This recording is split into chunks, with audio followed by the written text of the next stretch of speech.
All right, everybody. Shalom and welcome to the Yishai Fleischer Show, broadcasting live from Judea. How exciting is it to go live with you from Judea right now, right before Shabbat?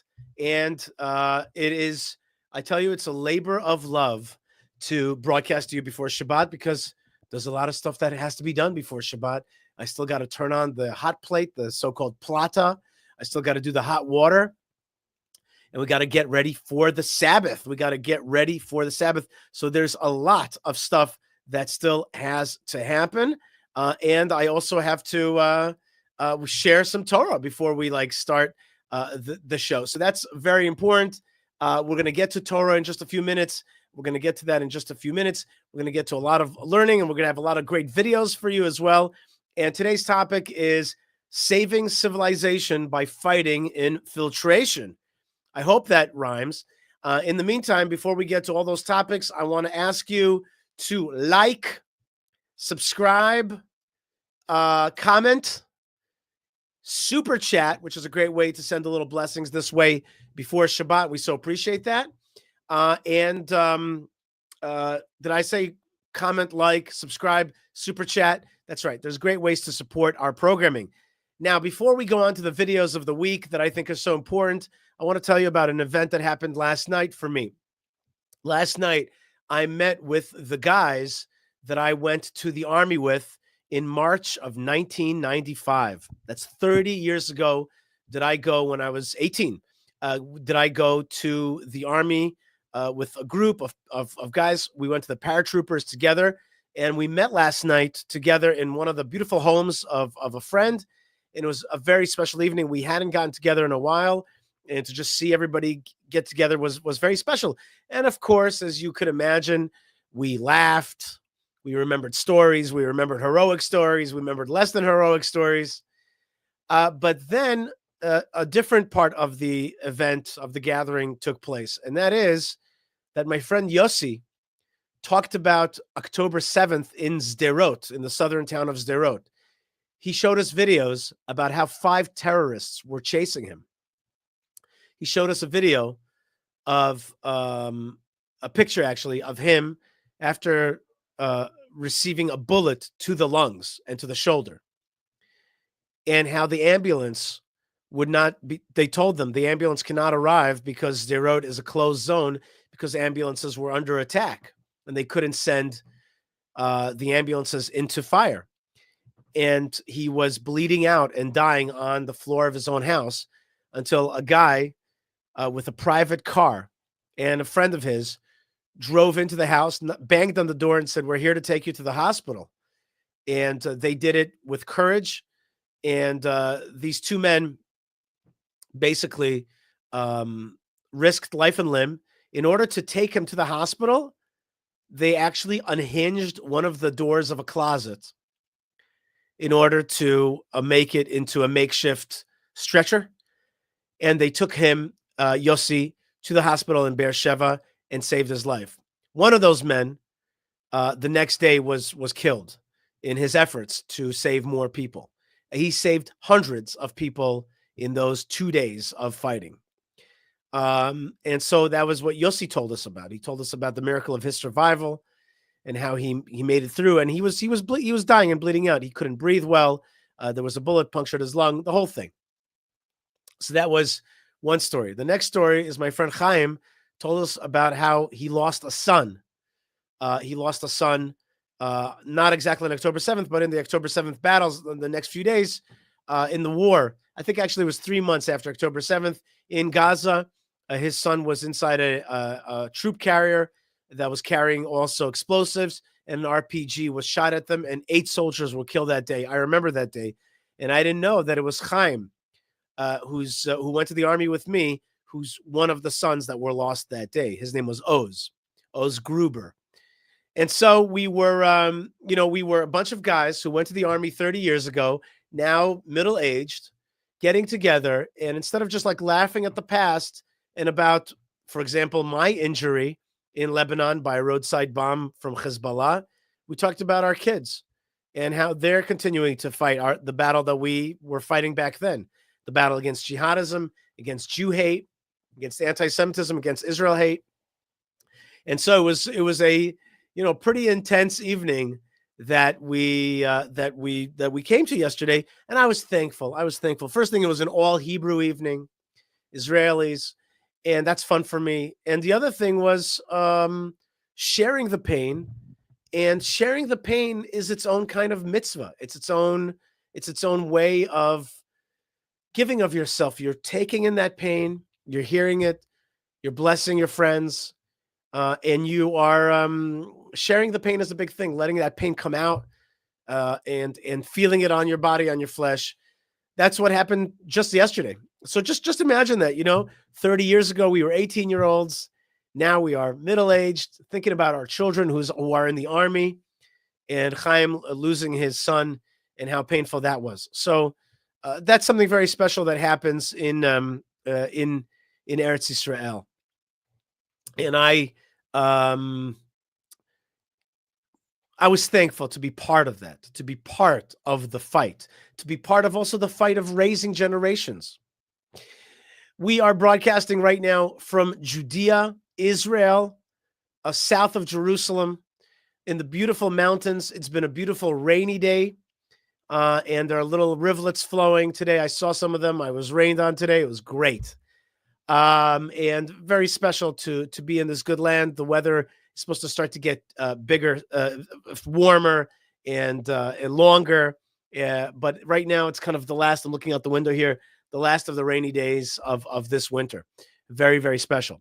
I remind you that I'd love to hear from you, so please comment. And my man Elazar is with me, and we are.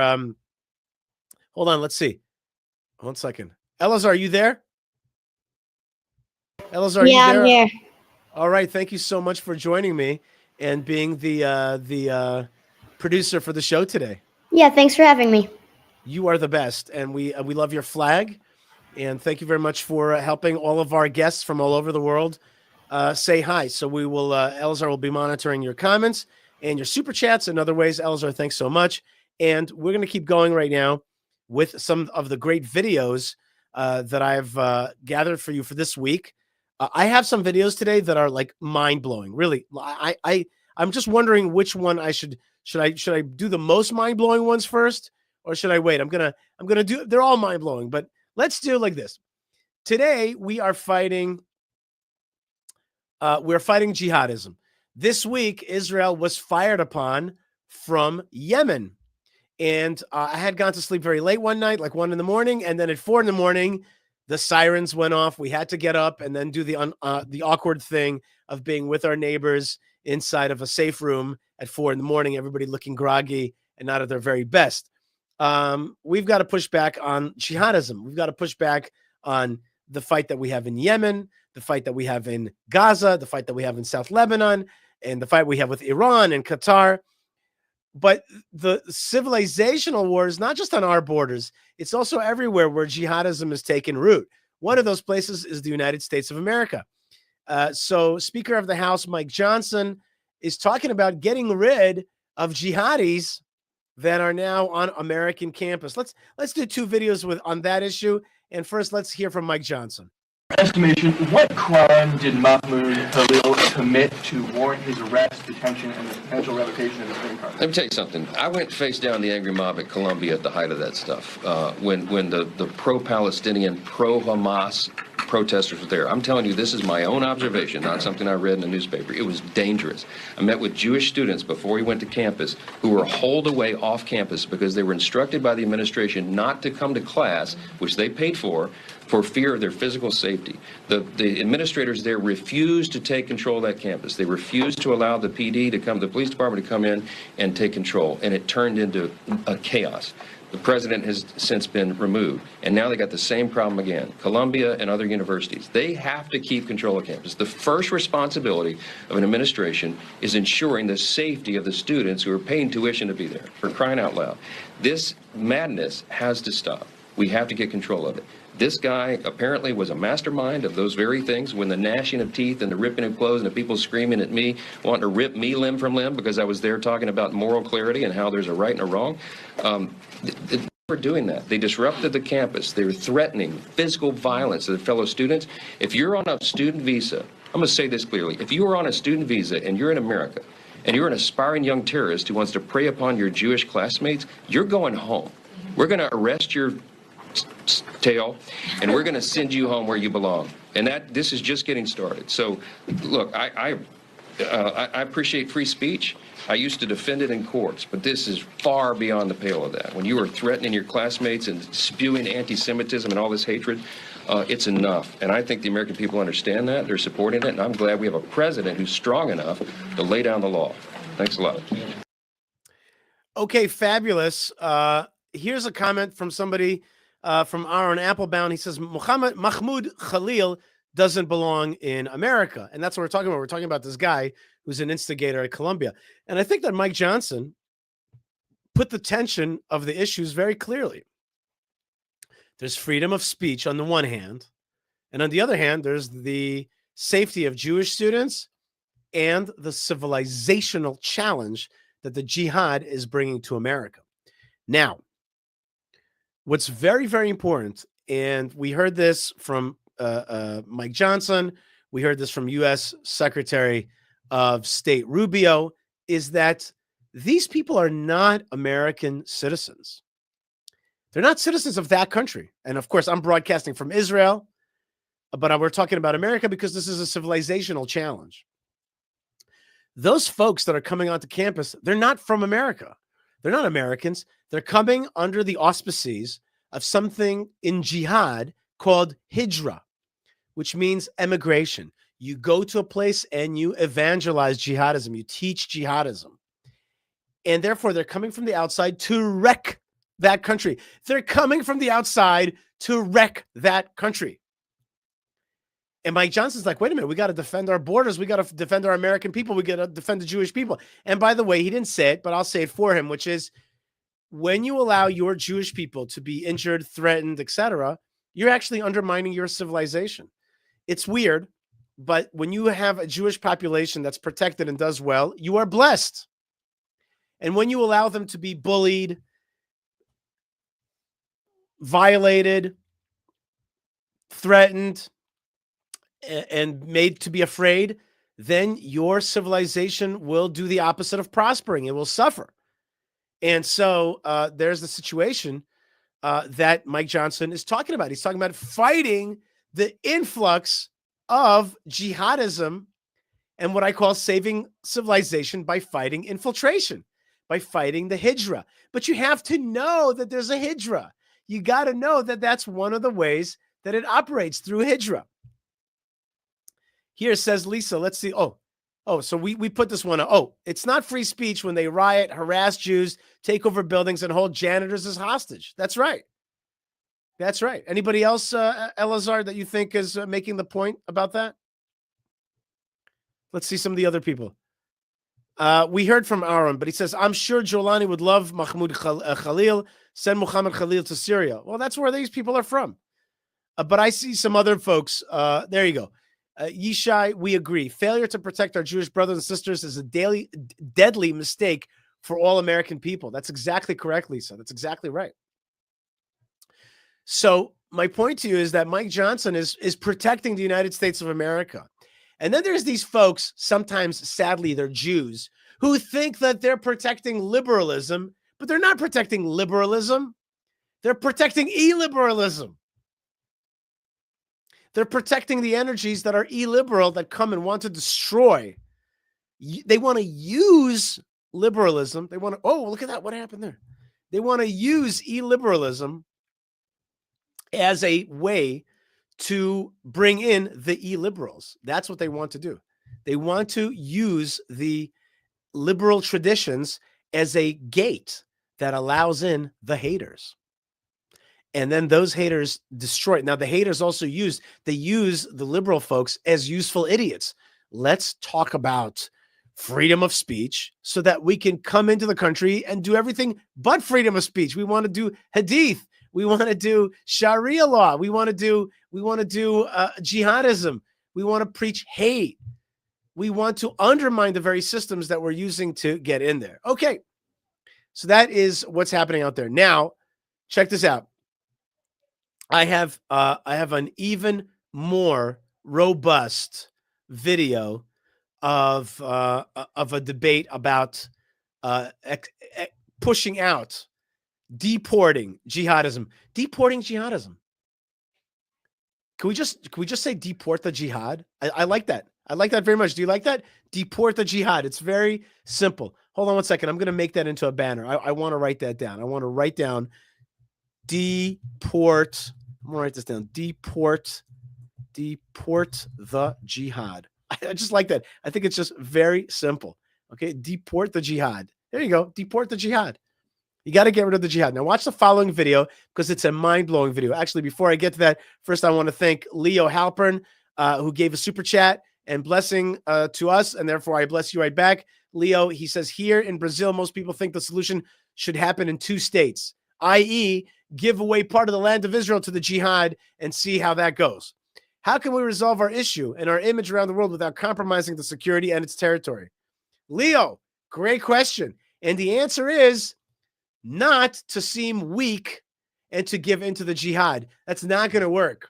You give into the jihad, they just take more, and then they show by giving away land to them, they're proving that we actually don't have a right to this land. They're like, you see, they're not even willing to hold on to their land because they don't think that it's really theirs, and therefore we should keep going. And then the jihad is like, look at that. The Jews are so gullible that they're willing to give up their land, and therefore that means that we can take the next step of pushing them out some more. Whatever you give them, they want more and more and more. Okay, it says, yo, thank you, Yishai and Elzar, for making this happen before Shabbat in Israel. Shabbat shalom to everybody around the world. A great time to turn off the phone for 24 hours for all people. Amen, 100%. There's nothing more beautiful than Shabbat. And thank you very much for your super chat. And indeed, we're going in just about 45 minutes. I got to get off the show no matter what, so I can finish up preparations for Shabbat because, we're very strict about that. Okay, yo, thank you very much. And thank you, Elazar. Let's see one of the most powerful videos that I have seen in a long time. This is Scott Jennings on CNN arguing with his fellow show host there about the deportation, about deporting the jihad. And I found this video to be one of the most, the video itself, you just see the issues really spoken out well, and you see the absurdity in how people want to bend over backwards to find excuses for the jihad to stay and disrupt every value that they claim to speak in, liberal values.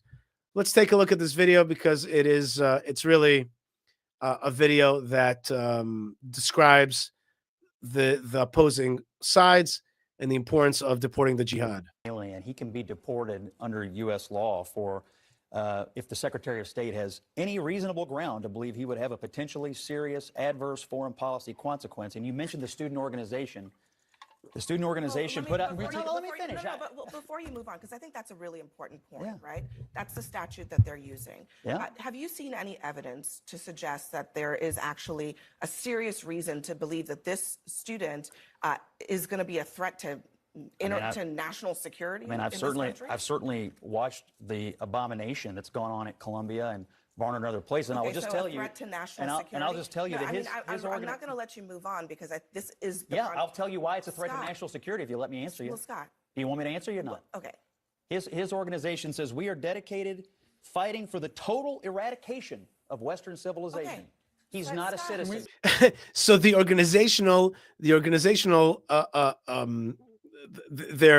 mission statement is to eradicate Western civilization. So then she's like, but do you have any proof that they could be dangerous to America? He's like, well, the paperwork that they're putting out is we want to destroy America and Western civilization. And she's like, but there's no proof. What do you mean proof?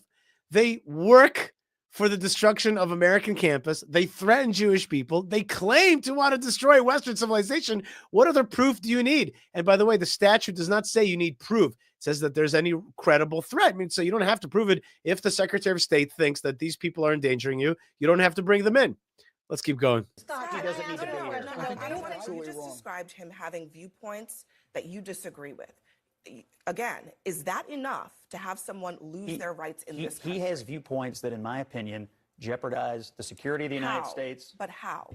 He is obviously a radical who is here to foment. No, he's not a radical at all. Violence against the United States government. He wants to destroy Western civilization. Against the United States government, You're saying Scott? eradicate Western civilization doesn't make you a radical? Has he acted in any way that is I think he violence has. against the United States government, as you just said? I think these protests and the violence they have fomented and the intimidation and fear against the Jewish kids on these campuses is absolutely an act of insurrection against the United States. I don't think the American speech, Scott. That's enough.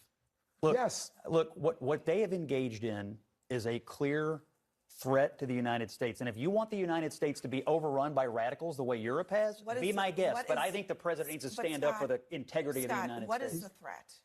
The threat of our country being and our college campuses being overrun by radicals who are trying to run Jewish kids off of campuses and anybody else who disagree. Yes, they are. In UCLA. No, in UCLA. First of all, they wouldn't even let them go to class. First of all, they were Columbia is an abomination. First of all, there were violent counter protests at UCLA that were done by Jewish organizations. No, both sides. Anti-Semitism is a scourge on this country. Do not absolutely is that it is not clear that this particular student has engaged in the specific actions that he was talking about. And you've shown me no evidence of that either. Okay, well, guess what? He is not a citizen. If he were a citizen, I might feel differently. He's a guest in this country. Okay. It's my view, so in other words, it's the Trump you don't administration. have proof, but it doesn't matter. No, I didn't walk in here with my gumshoe investigative case, Abby. But here's what I do think: this guy's running an organization at Columbia that has ruined 2 solid years of people's lives. Deported based on allegations that you have not substantiated. I think he should be deported based on what the Trump administration has already identified. He is a threat to the national security.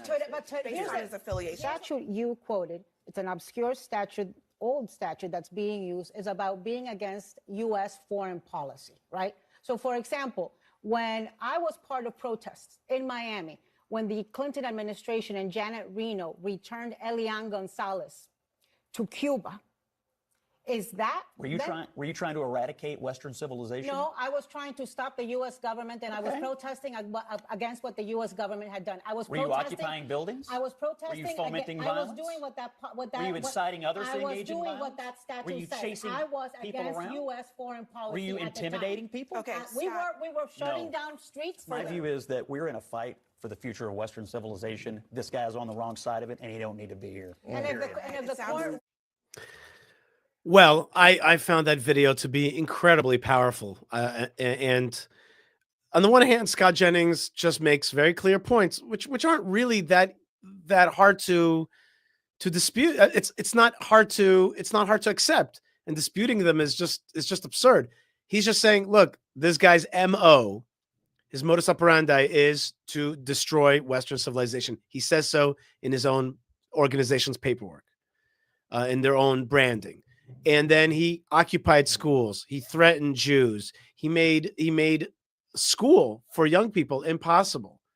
It's prima facie, we used to say in law school. It's a prima facie case. It's easy. It's right on the face. You don't have to work hard to find out the evidence. But it doesn't matter because his co-hosts are like, but you've brought no evidence. And these jihadis can be stabbing you, and they're like, well, there's no evidence that they're here to hurt anybody. They could be yelling Allahu Akbar and stabbing you. And that's what happened, by the way, on the Israeli left, who were like, we are helping the Arabs. They could never, the so-called Palestinians, the jihadis, they can never come against us. And then suddenly all these folks that dedicated their life to helping these people ended up being victims of the jihad. And they were like, they couldn't believe that this monster that they had helped create was now coming to eat them. And they were like, and that's what happens when you have this progressive mindset. You just can't accept that these people are going to turn on you. And you think that by being uber liberal, by giving everything that they want, by saying that what they deserve is freedom of speech, they are using your freedom of speech against freedom of speech. They're not here to play by your rules. They're here to utilize your rules to destroy your rules later on. I think that Scott Jennings was also very brave in being there at CNN to make the other side well heard. to me, his co-hosts were the kind of folks that I don't know if they meant it or not, but let's take them at face value, that would love to blind themselves all the time. And the reason I'm showing you stuff from America, from Israel, is that we have the same problem here as well. We have all these folks that just don't want to break the jihad and think that if we coddle it, if we give it our land, if we accept them, if we give them rights, if we give them equalities, then everything's going to go away. They don't understand that if you give them rights, equalities, and all these things, they're actually going to use those things against you to destroy the thing that you're giving them. They want to destroy Israel and Israeli civilization. They want to destroy the Jewish people. They want to, or at least make them into dhimmis, which is second-class citizens. I'm going to talk a little bit more about dhimitude in a little bit. I'm going to talk a little bit more about dhimitude. But I thought that this was an incredibly poignant video, about the consciousness that we have to reach in order to engage in this fight. That consciousness is that we have to be like, this is a scourge that wants to come and destroy us, and we have to fight it, and we have to suspend. Just like Lincoln suspended habeas corpus. Sometimes you got to suspend some of the rules of liberalism so that you don't allow illiberal people to use your liberalism to bring a very illiberal worldview and destroy your liberal worldview. And it's incredibly important, Let's see a video of Prime Minister Netanyahu explaining why he has re-engaged this war against Hamas. You see, I'm jumping now from the United States to Israel, but it's a related thing. It's a related scourge. We're fighting it globally right now. So let's understand. Let's see why. Prime Minister Netanyahu has decided that he is entering into war. Elazar, do you want to show some comments beforehand before we go to Netanyahu? Okay, let's see some comments. No, let's see some comments of with more questions or words that people have. Elazar, for example, this one: you are not indigenous to these lands. The Bible itself, particularly the book of Joshua, makes it clear that other tribes like the Hittites, Jebusites, Canaanites lived there long before you. You're right. We definitely, about 3,700 years ago, 3,500 years ago, took over this land, because God told us to take this land and to fight against nations that had lost their rights to this holy land. But those nations are gone today. And we acted as was acted in those times, which was to fight for a right to this land, which God gave us. Abraham had also settled this land, had bought parts of this land, but he also fought against immorality. And Joshua was allowed to destroy the nations that had occupied this land, and God deemed that it was illegal. That was biblical times. It was maybe a different moral structure than we're used to today. But that's I find that accusation to be a fair one, in the sense that, yes, God said, the Bible says that we eradicated other nations that had lived here, but God said they no longer have the right to live here. And this was a promise to God. So if we're going to use the Bible to use it as a historical doctrine, let's use it also as a religious doctrine, and be like, well, why did God kick out those nations? Why did he decide to do that? So there's only one way to use the Bible, which is, well, I don't know if it's only one way, but let's just say, if you're going to use the Bible, then let's also see it the other way, which is what God said in the Bible, which is why he gives the Jewish people the right to this land. In any case, let's watch Prime Minister Netanyahu explain why he is going to war and why he's trying to save Israeli civilization, Jewish civilization, from the scourge of jihad. Is responsible for this war. It invaded our towns, murdered our people, raped our women, and kidnapped our loved ones. Hamas refused offer after offer to release our hostages. In the past 2 weeks, Israel did not initiate any military action in the hope that Hamas would change course.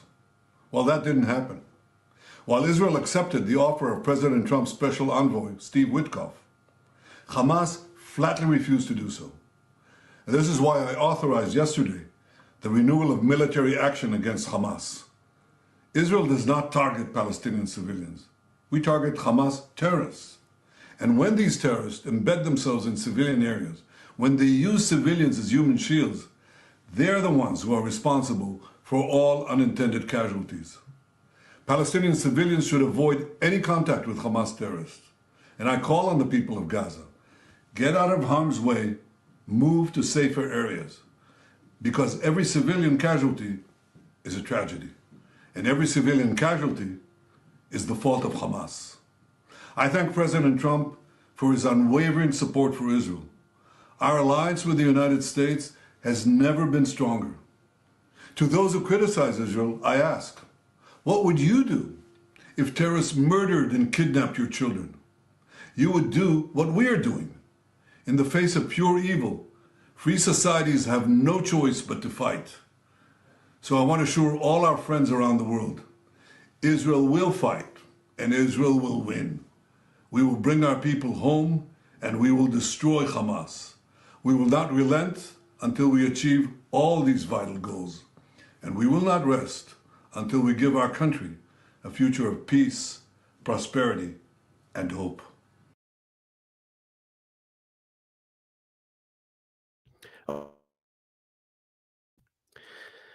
Okay, what's so important about that video is that Prime Minister Netanyahu is laying it out with clarity that he's going to fight Hamas and make sure that they are destroyed.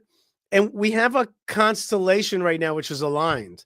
An American Trump administration which understands what the jihad wants to do to America, an Israeli administration, including, by the way, the return of Itamar Ben-Gvir, who left the government over the bad hostage deal and is now returning to government once again as Minister of National Security. And so that is happening right now. The government is once again strengthened by the nationalist backing of the Otzma Yehudit party and Itamar Ben-Gvir, who has been maligned in Western media, but is one of the best Knesset members that we have, that speaks with great clarity about the fight against jihadism. He has allowed more civilians to have guns, Israeli civilians to push back against jihadis who would hurt us here on the ground. He's also somebody who helped us return to normal prayer on the Temple Mount, including full prostration, bowing down, and that has been tremendously important as well. So before we go on to the next video, I want to remind you that there's great ways to support our show. One is through comments, likes. Please subscribe while we're live, because if you do, then that actually helps the mighty algorithm, not the almighty, but the mighty algorithm help us reach more and more people. So please subscribe right now as we're going live. And also super chatting. Super chats make a big difference and give us a lot of strength and blessings. And as we come into Shabbat, your blessings, we boomerang them right back to you, to blessings from the Holy Land, from the land of Israel. All right, Elazar, let's see some more comments from folks who have been writing from around the world and sharing their ideas and their feelings about what's happening. Marcus Coleman says, hi from Germany. God bless you and the people of Israel. Thank you very much, Marcus, and blessings to you and Germany. Let's get on a good path together. Russ Russell says, hey, hey, ho, ho, the Hadith has got to go. That's right. Well, it's not just the Hadith. It's really jihadism. Let's just call it by what it is. Buckthorn Studios says, Shabbat Shalom, Shabbat Para. We'll explain what Buckthorn Studios means by that in a few minutes. From Silver Spring, Maryland, blessings and provision for all Israel at this time. Chazak. That's right. It is a special time. Thank you very much, Buckthorn Studios. Appreciate that. Margot Pribel says, love your videos. Watch every day from San Diego. I'm from Brazil and I stand with Israel. Thank you very much. Shabbat Shalom from Pennsylvania. Shabbat Shalom to you, Carla. God bless you. The Light of Life says, I heard 70 Gazan families with dual citizenship elsewhere did choose to leave and were supported by Israel to do so. In fact, there is news today that that the Egyptians are going to accept 500,000 Gazans into the Sinai, and that's very important. Elazar, you could take this comment off. Thank you. It's very important that that Egypt is going to open up the crossing and allow 500,000, if not more, Gazans to start leaving Gaza, it's very important that these folks start to get the feeling that indeed they're going to be moved. They're going to be moved off the land, that they have done jihad, and they're going to maybe get a new lease on life and new opportunities. Maybe they won't have to be slaves to Hamas and to jihadism, and that's very important. Speaking of that slavery, here's another mind-blowing video. Absolutely mind-blowing video, and this is an Egyptian woman explaining to us. Here's an Egyptian woman explaining to us what is the slavery that jihadism, the mindset of jihadism puts them under. Guys, you got to watch this video. This is a video Malka sent this to me. It's mind-blowing because it is really, here's a person speaking from the heart, telling you what it's like to be, but look at this. Somebody wrote, Yishai avoids the truth, a complete joker. It's funny because, like, one of the things that I think is one of my, efforts around here is to actually talk truth. So, being a joker is fine. Do you mean that I'm humorous? I try to be humorous. I try to be a family man, make the jokes. But we try to actually hit the truth real hard. That's what we try to do, real hard as much as we can. I mean, there are some truths that we can't get to, which is sometimes the internal laundry of the Jewish people in Israel. I don't always do that on my international broadcasts. Maybe that's left more for within Israel, inside baseball. Our internal laundry is not always something that we have to necessarily air out, but we do hit the truth of what Israel faces and who the real good guys and the bad guys are, and our weakness. Brooklyn Boss also attacking me, saying, why don't you talk about Benjamin Netanyahu is making the Jewish people suffer? Well, if you see some of my videos, I actually have a video in which I very much struggle with Benjamin Netanyahu's policies. And I say that he should be much stronger against the jihad and that he himself allowed a lot of what led to October 7th to happen. No doubt about it. I made that video, and you can see it on my YouTube page and the other social medias. Yeah, no, we strike hard against people who are weak against the jihad. But I wanted to get to that video, which is an Egyptian woman who was raised in Gaza explaining what is it like to live under jihadism, what it does to young people's minds, what's it like to be raised under that way of thinking. Let's take a look. Raised as a Muslim in Cairo, Egypt, but I grew up as a child in the 50s in the Gaza Strip. And the reason I was in Gaza was because Gaza at that time was part of Egypt. I attended Gaza elementary schools where we learned hatred, vengeance, retaliation. Peace was never an option. The concept of peace was something foreign. Actually, the word peace was never even mentioned in the services of any mosque. We recited poetry every day in the school, wishing upon ourselves to die as martyrs. I used to see girls reciting this poetry while they're crying. They would wish upon themselves to die as a martyr. See, our value system was about victimhood, thinking of ourselves as victims, or to be a martyr, to go kill everybody and die as a martyr, either a victim or a martyr. There is nothing in between. Women don't go to mosques, but we used to hear the service of the mosque either on radio or on TV. And I remember every Friday prayer, the sheikh would be at the end of the sermon, he would curse, may God destroy the Jews and the infidel and even the Christians and non-Muslims. And he would call non-Muslims the enemies of Allah. If you grow up with cursing as a form of prayer, it can feel and sound normal. Hatred can be normal because who am I to judge? I never noticed that this is not holy. So this is how I grew up. 22 Arab countries did everything they could to make life impossible for Israel to exist. The Arab League forbade absorbing the so-called Arab Palestinians, rejected to give them citizenship in any Arab country. So you could see a Palestinian born in Cairo, for instance, and never get the citizenship and die in Cairo.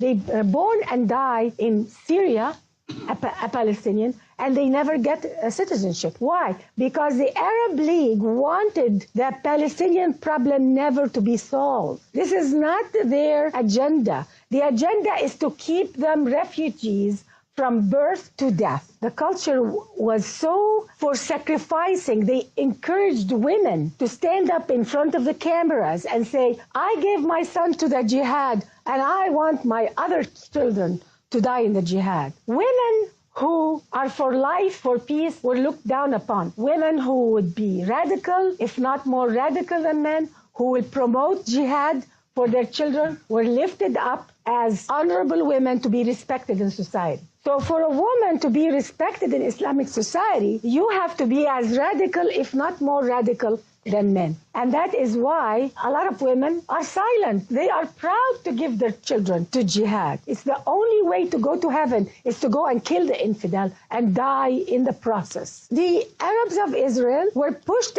constantly. They are rejected from being absorbed and constantly pushed against the borders with Israel in order to keep the problem alive. The Arab world doesn't have a shortage of land. If you look at the Arab world from the Atlantic Ocean, Morocco, all the way to Persia, from Turkey all the way to Sudan. At that time, when I was a child, the Sinai was practically empty desert. Nobody lived in the Sinai. Like today, there is Sharm el-Sheikh, all the nice beaches. This was a military zone. And there is absolutely no need, no pressing need for Arabs to be so dwelled on wanting to throw the Jews in the sea. This international conflict called the Arab-Israeli conflict really is a fabrication.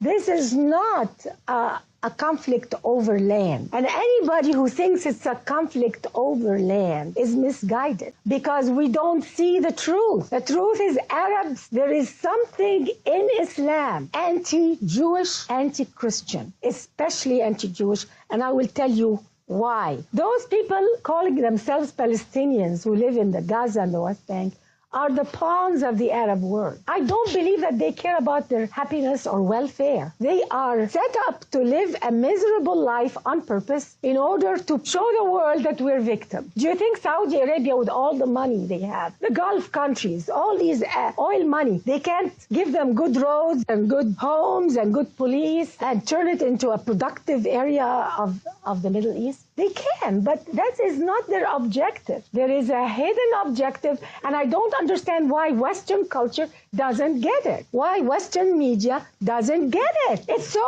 obvious. So the unemployed people in Gaza and the West Bank, all this high unemployment, where do they go to work? Do they stand on the border of Egypt to get a job? Do they stand on the border of Syria or Jordan? No. They line up on the borders of Israel, the very people they are supposed to kill. It's a very unnatural way of living, and nobody sees it. But they go and blame Israel. They compare the living standard of the West Bank and Gaza with Israel, a democracy, the only democracy in the Middle East. Why don't they compare the living conditions of Gaza and the West Bank with Egypt, with Syria, with Jordan? And if they do, they will find that the standard of living is even higher than many areas of the Arab world. But Western media are too lazy to compare apples with apples. They want to compare apples and oranges. I don't know, how can I call Western media ignorant?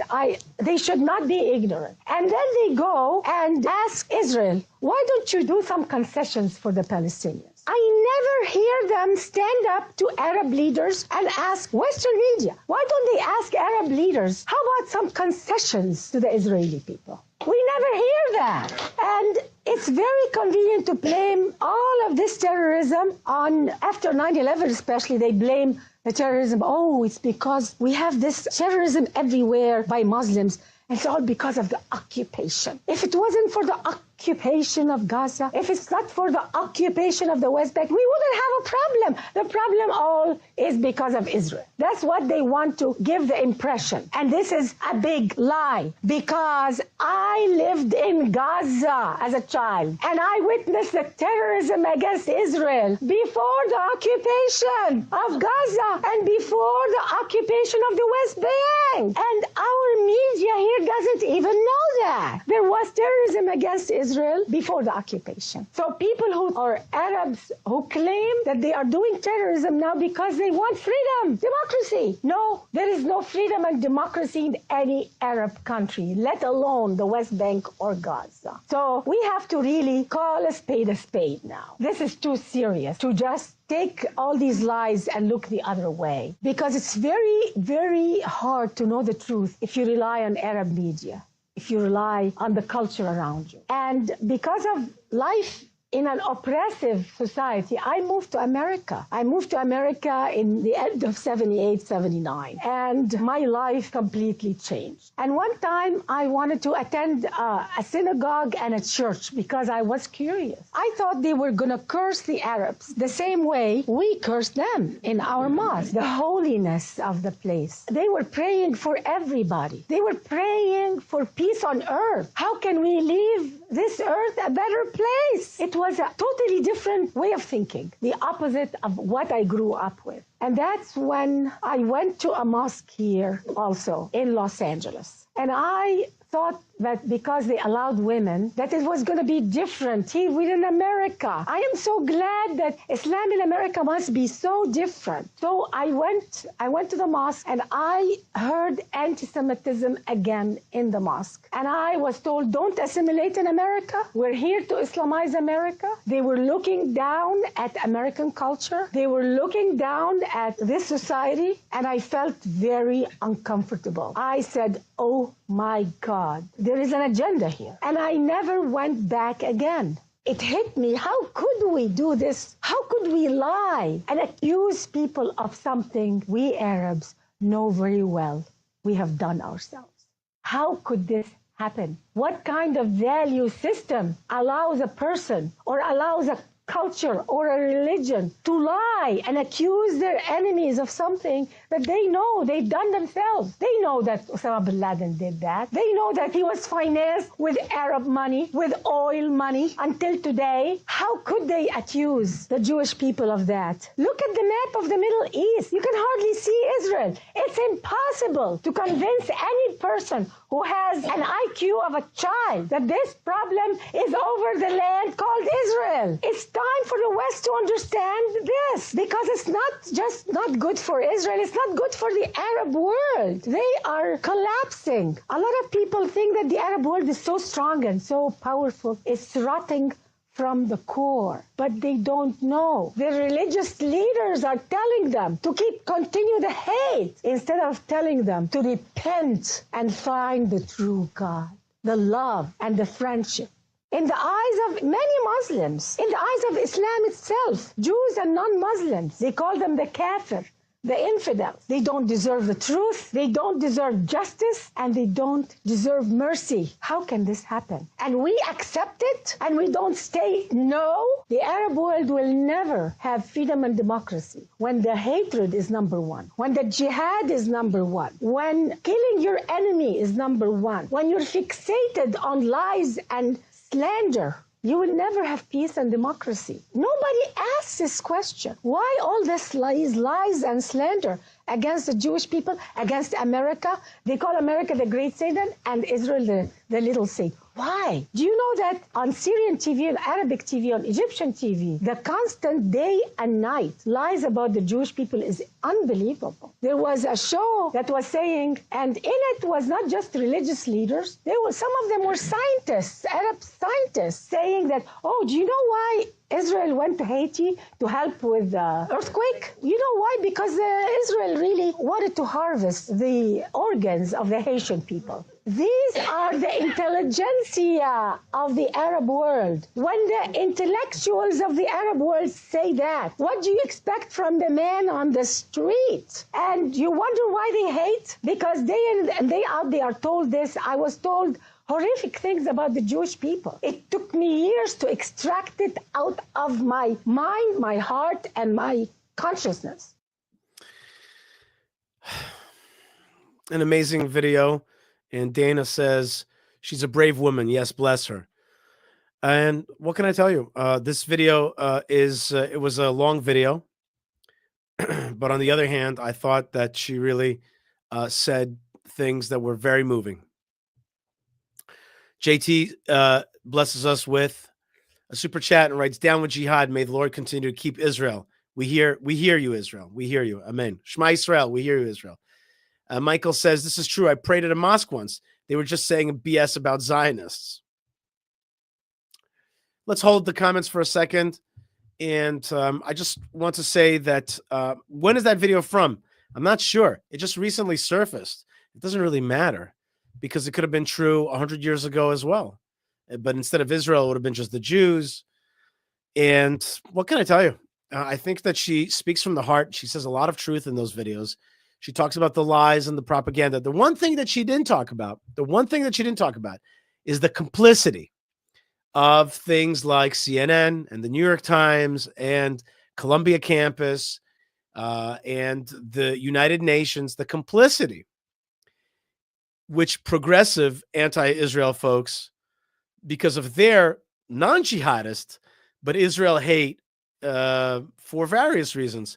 Sometimes it's people who are classic Christian anti-Semites who link up with jihadism in the guise of progressivism. Sometimes it's weak people who want to succumb, want to give away their culture, like in France and Belgium and the UK, Germany, sometimes that they want to kind of give up their culture because they're not strong anymore. So they like the new super uber masculine culture, and therefore they want to fight its fights in a kind of a kind of dehemitude, a kind of syndrome where you give in to your captors and you do what you mimic their words, you do what they say. And yet JT writes, the ignorance that encompasses a majority of Muslims because of their own people's teaching from infants, from infants, they handicap their own. It's sad. But what really bothers me is Western complicity with that jihadism. I see we have another blessing through a super chat. And Gigi Ryder says, for Iran hardliners, hijab enforcement by moral police is parallel to honest promise to destroy Israel. Its regime in Iran lacks power on both goals. As I've said before, I believe that Israel should be a liberation nation. It should be a nation that liberates and be a blessing to the people of Iran and those Gazans, whatever number they are, who hate the jihad. But we have to break it. Okay. We have about 8 minutes left because Shabbat is coming. And before we go to Shabbat, we've dealt with a lot of issues. We've heard from an amazing Egyptian woman. We heard from the Speaker of Congress. We've heard from Prime Minister Netanyahu.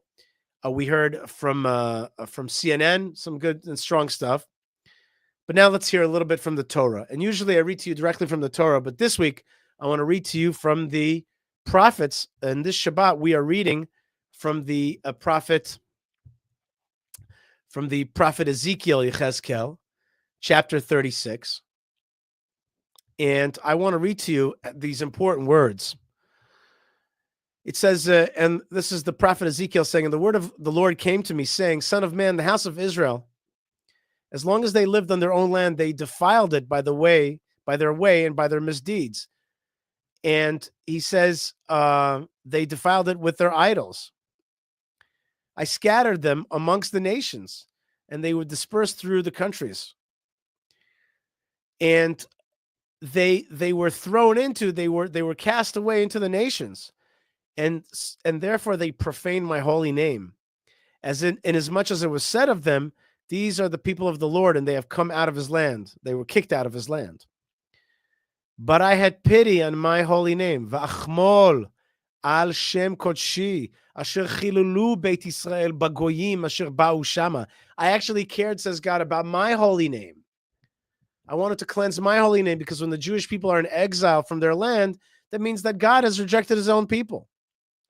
Lachen emor lebeit Yisrael, therefore say to the house of Israel, Ko amar Adonai Elohim, lo lema'anchem ani oseh beit Yisrael. I'm not doing, thus says God, not for you am I doing this, O house of Israel. Ki im l'shem kodshi, for my holy name, asher chilaltem bagoyim, asher batem sham. It's because my great name was profaned by your exile. Vekidashti et shmi gadol. I will sanctify my great name, says God. Hamichulal begoyim, which is profaned amongst the nations, asher chilaltem b'tocham, which you profaned when you were amongst them. Vayid'u hagoyim, the nations will know, ki ani Hashem, because I am Hashem ne'um Adonai Elohim. Says the Lord Hashem. Bigdashi bachem behikadshi bachem la'einechem. I'm going to sanctify you in your eyes. How? Velakachti etchem min hagoyim. I will take you from amongst the nations. V'kibatzti etchem mikol ha'aratzot ve'eveti etchem el admatchem. I will take you from all the nations. I will ingather you from all the countries, and I'll bring you to your land, says God. This is the ingathering of the exiles. But not only is he going to bring us home, he's going to also make us faithful again. V'zarakti alechem maim tehorim. I will put upon you holy waters. V'tihartem, and you will become cleansed. Mikol tumatechem, from all your impurities and abominations. Mikol gilulechem, from your abominations. Ataher otchem, I will cleanse you. V'natati lachem lev chadash. By the way, if you want to follow along, it's chapter 36 of the book of Ezekiel, verse 16. Excuse me, now verse 26. Very important verse. V'natati lachem lev chadash. I'm going to give you a new heart. V'ruach chadasha eten b'kirbechem, and a new spirit I'm going to put amongst you. V'asiroti et lev ha'even mibsarchem, v'natati lachem lev basar. I'm going to take out the heart of stone that you have in your heart, and I'm going to put in a new fleshy heart. V'etruchi eten b'kirbechem. I'm going to put my spirit amongst you. V'asiti et asher bechukai. V'asiti et asher bechukai. V'asiti. I'm going to do et asher bechukai telechu. You're going to follow my ordinances and keep my laws. Umishpatai tishmeru v'asitem. You're going to keep my laws. And here's the final verse I want to do with you. V'yashavtem ba'aretz. You're going to sit in the land. Asher natati la'avotechem, which I gave to your forefathers. V'hitem li la'am. You're going to be to me a nation. So I gave this land to your forefathers. And you're going to become for me a nation. You're going to dwell on your land. You're going to follow the ways of your forefathers. You're going to be to me a nation. V'anochi ehyeh lachem le'elohim. And I shall be unto you a God. That's it. That's the bottom line. The bottom line is that I am going to bring you back to your land, and you're going to ingather. You're going to ingather in the Holy Land. You're going to ingather in the Holy Land. And I'll bring you to the land of your forefathers, and I'm going to cleanse your heart, and you're going to be my nation, and I'm going to be your God. That is the time that we're living in. This is the time that we're living in. We're living in both of those, the ingathering of the exiles and that we're coming closer to God. That's teshuvah. That's the return to God. It's happening in our time. And there's another component to it all, which is the ingathering of the exiles is about cleansing God's name. It's his name that needs cleansing. For he exiled his own people because we disappointed him. And now when we come back, we cleanse his good name, his great name. And that's why it is incumbent upon all Jewish people to consider moving back to the land of Israel and minimally to buy property here and minimally to fly here as much as possible, to send your children here, to drink wine from the land of Israel. Minimally, we have to take a step towards the land of Israel, all Jewish people around the world, in order to sanctify his great name. And the biggest step of them all, of course, is the ingathering itself, coming and relocating here. And I didn't read about this today, but the nations also have a role in this. Be a blessing to the Jewish people amongst you. Encourage them to come home in some way, to be part of Israel, to be part of this great time. And also all nations are to take steps to become closer to this good land. And the book of Zechariah tells us that the nations are supposed to come to worship God in Jerusalem on the holiday of Sukkot. And we're all supposed to take, Jews and Gentiles are supposed to take steps towards getting closer to God in order to cleanse his name And all those that stop that, all those that want to shrink Israel, all those that want to kick the Jewish people out of the land of Israel, all those that want to besmirch the land of Israel and the Jewish people's right to the land of Israel, they are acting anti-God. And if the jihad wants to kick us out of our land, you can know from the book of Ezekiel that they're anti-God. They're the enemies of God, even though they speak in his great name. They are haters of God. We live in a great and monumentous moment, and there are dark forces on that level, on that great monumentous moment that we're living in. There are dark forces that want to undo that. We got to do everything in our power to fight and to use this time for what it's supposed to be, to cleanse God's great name and to be part of the great ingathering of the exiles. Ingathering the exiles is cleansing God's great name. Got it? That's the formula. It's not my formula. It's God's formula as articulated by his prophet Ezekiel, the great prophet Ezekiel. And that's what we read this Shabbat, and we are making it happen in our time. I want to bless everybody out there for being part of it. Because if you're watching with me, that means you love Israel, or maybe you're one of the few haters that are here in the comments. Most of you are lovers. Here's a hater. It says, King of the earth. He says, the Jews are not the Hebrews. The Jews have no business in the Holy Land. This was proven in the Old Testament in the book of Judges. Wrong. So wrong. Thank you very much for that softball. So wrong. We are the Hebrews. We are being ingathered. It is happening in our time. And you can choose to be on the right side of history, on the wrong side of history. When I was born in the land of Israel, because my parents were part of the ingathering, there were 3 million Jews here. Today, there are 7 million Jews in this great land. God is bringing the Jewish people back to his land. Okay, Elazar, we can take away King of Earth's lies and misunderstandings. And indeed, we are coming back to this good land. I want to wish everybody a great Shabbat Shalom from the Holy Land. I want to thank my assistant, Elazar, for joining me and helping produce the show today. I want to remind you that there are great ways to support what we do, and that is through commenting, liking, subscribing, super chatting, and also through supporting our various efforts. And here's a very easy way for you to support.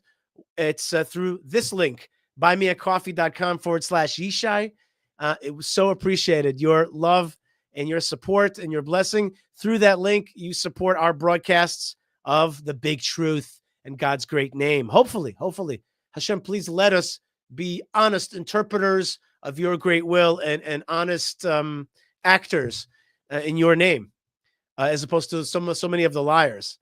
And also, if you want to beautify the land of Israel, if you want to help buy tractors for farmers, if you want to strengthen Israel's security and beautify holy sites here in the land and make it what it's supposed to be, please go to fightforisrael.org, because you're a fighter for Israel. You are a fighter for Israel. And have a Shabbat Shalom. Don't forget my recommendation. Go out there, buy an Israeli product. Look, I was just about to say, thanks, Yishai. I'm buying Israeli products, supporting Israel in prayer as well. Thank you, VT. And don't forget to drink that wine from the land of Israel and say, I am connected. The water inside my body is holy water from the land of Israel. I want to be part of it. I want to be part of it. I want to be part of what we call on this show, go big and go home. Go big and go home. God bless you folks, wherever you are. Stay tuned, stay strong, stay connected, stay loving, and a Shabbat Shalom to you wherever you are. Thank you for being with me. Lots of love, lots of blessings from the land of blessings, where many amazing things are happening, many challenges are happening, but we're going to overcome them all because it's God's great name that is being cleansed in this amazing time of the ingathering of the exiles in the land of Israel. God bless you wherever you are. Lots of love. Shabbat Shalom and Shalom.